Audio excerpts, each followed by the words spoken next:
Here's what my teacher said. Your income is directly related to your philosophy, not to the economy.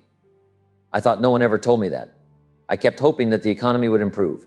He told me, no, you need to change your way of thinking. I assured him that I was hoping for the best. He replied, that won't help.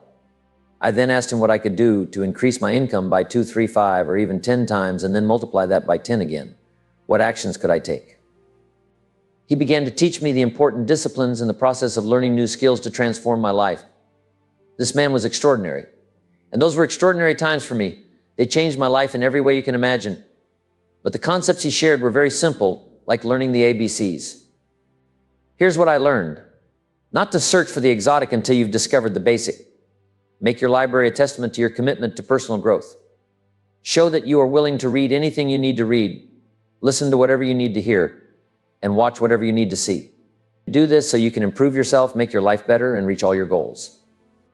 Your library should reflect your dedication to learning and self-improvement. Fill it with books, audiobooks, and videos that inspire you and teach you new things. This will help you become more refined and live a worthwhile life. Let your collection be proof of your journey towards achieving your dreams and fulfilling your purposes. Learning takes a lot of effort. Growing takes a lot of effort. Making decisions and having debates take a lot of effort. But remember this, it's all worth it. Anything that makes you think, wonder, react, or debate is valuable. Even if you hear something and think that's not right, it still has value. It shows you are awake, alert, and alive. Your mind is ready to take on anything, whether you agree with it or not, whether it's right or wrong. It doesn't matter what it is. We need to listen to different voices. Some will come from the left, some from the right, and some from unknown sources. Some will try to tempt you with all sorts of things. But that's okay. What matters is that you stay alive, alert, and awake, ready to handle whatever comes your way. Take the best parts of everything you hear and use them to benefit yourself. This way you'll walk more confidently tomorrow. Next month, you'll have a clearer vision. In the months to come, your life's purpose will grow 2, 3, or even 5 times stronger. Success comes to you because of the person you become. It's not something you chase or run after. Instead, you develop into a person who naturally attracts success. The key to unlocking all kinds of treasures, whether they are economic, spiritual, financial, social, or personal, is your own personal development. What you become is far more valuable than what you get. On the job, the important question isn't, what am I getting here? But what am I becoming here? Focusing on your growth is crucial because what you become attracts certain outcomes. If you become cynical, you attract cynicism. If you become positive and hardworking, you attract success. Personal development was so important to me that it changed my life.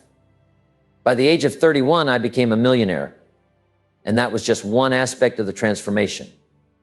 It took me 6 years from age 25 to 31, and the change was incredible. Always remember to be a student, not a follower. Design your own personal life. It's fine to take notes and learn from others, but it's also okay to decide that some things aren't for you and discard them. The important thing is to focus on your own growth and development, shaping your life according to what works best for you. That's just as true for me, right? Remember, don't follow anyone else's path. Create your own. Make your decisions based on your own conclusions. Be your own person. You don't need to imitate anyone else. You don't have to do things like anyone else. Do things your way. Buy what you want. Listen to what you like. Make changes if you want to, or don't make changes. It's your life, and don't let anyone convince you otherwise. Success isn't a stereotype. It's not a Ferrari, a car, a house, a place, or money in the bank. It's not having $1 million. That's not what success is. Success is the continual unfolding of the design of your own life and making it happen. It's about doing what makes sense to you, for you, your family, and your responsibilities. You can choose to take on responsibilities or refuse them. It's all up to you. We've been given the power of choice. Every other life form operates by instinct and genetic code. Why not humans? Because we've been given the dignity of choice. We're not like robots or trees that are stuck in one place. Humans can go north, south, east, or west. We can change and do anything we want. But here's something interesting. Every other life form strives to reach its maximum potential. How tall will a tree grow? As tall as it possibly can. You never see a tree growing only halfway to its potential. No, it grows as tall as it can. So remember, you have the power to choose. Use it to create the life you want. Make your own decisions and live by them. That's true success. A tree grows as tall as it can, spreads its roots as deep as it can, produces as many leaves as it can, and stretches out as far as it can. Every life form pushes itself to the maximum, except for human beings. Why not us? Because we're not robots. We have the dignity of choice. Here are some options when it comes to the dignity of choice. You can choose to become part of your potential or all of it. You can decide to do a little to be comfortable and ignore the rest, or you can choose to go all the way. No one is here to dictate that you must do everything. The idea that you have to do it all is nonsense. The notion that you must be rich because we live in a rich country is nonsense. You don't have to be rich. You don't have to do it all. You can choose to do a little, do some, or do more. Take advice, but don't take orders. Gather information, receive training, and learn from teachings, but don't let anyone tell you how you must live, what you need to own, or what you must do. If someone says you need to be successful, remember that success is a personal choice. What we teach are the possibilities. Everyone has the freedom to choose. You can take a little, take a lot, do some, or do nothing. Abraham Lincoln said, "Since I would be no one's slave, I will be no one's master." So remember, the power is in your hands. You have the freedom to decide how much you want to do, how far you want to go, and what kind of life you want to live. Make your own choices and live life on your terms. Excellent philosophy in our own self-interest. If we wish to be rich and wealthy and prosperous and healthy and all the valuable things we can think of for the human experience, how could we get there? It's understanding the law of enlightened self-interest and the law of deserving. In the Bible, there was a question asked, how can we be great? What is the secret to greatness? People wanted to know how to achieve great wealth, big rewards, lots of praise, and trophies to display. They wanted to know how to earn great respect, riches, and abundance for themselves. How could they get all these things? The answer was given, and it was simple. Find a way to serve. Find a way to serve many people. So I put it in simpler words. Serving many people leads to greatness. If you want to be great, serve many people. Service to many leads to greatness. Someone says, well, about the best I can do is take care of myself. That's okay. Self-care, has its own reward, but it's very limited.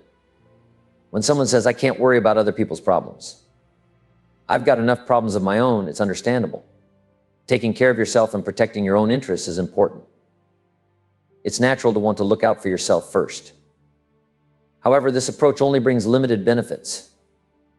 If you want to experience true abundance, prosperity, and uniqueness, you need to go beyond self-preservation. The key to achieving greatness lies in helping others. Start solving other people's problems, not just your own. Look for answers that can benefit others, not just yourself. When you offer this kind of service to others, you begin a journey towards greatness. Helping others not only makes a positive impact on their lives, but also enriches your own.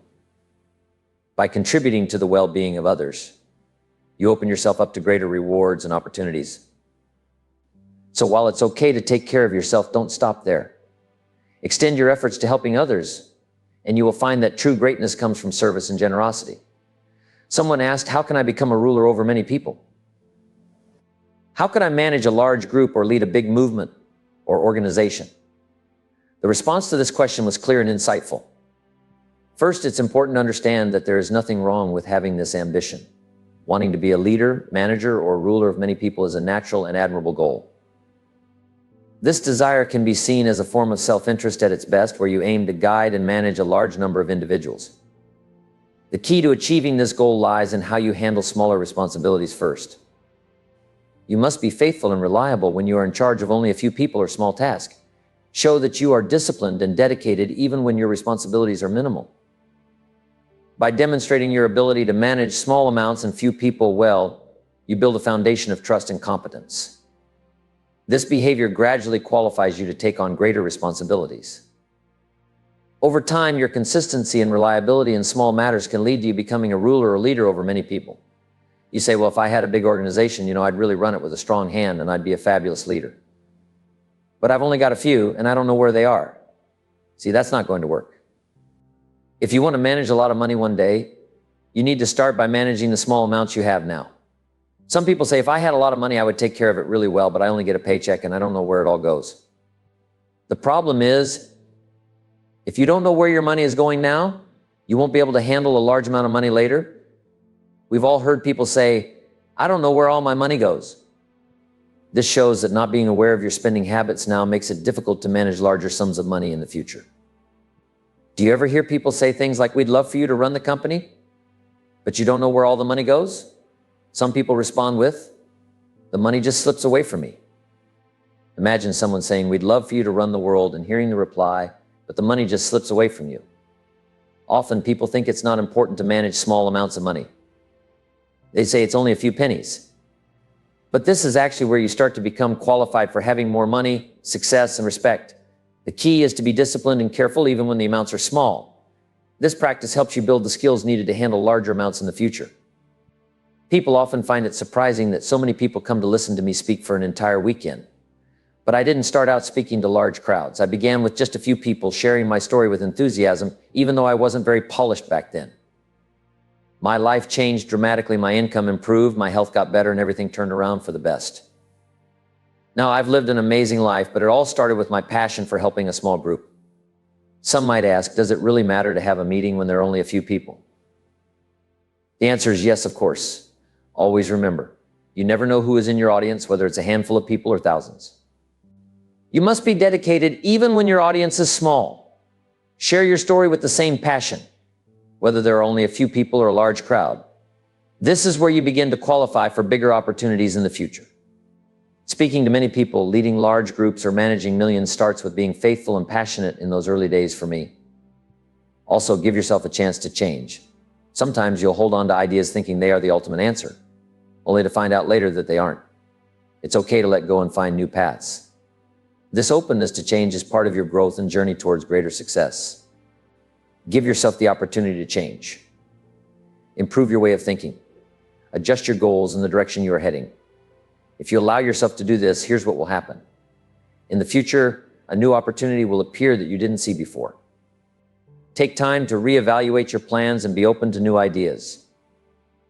By refining your philosophy and being willing to change, you will find doors opening that lead to new and exciting paths. Remember, growth and progress come from being flexible and ready to adapt.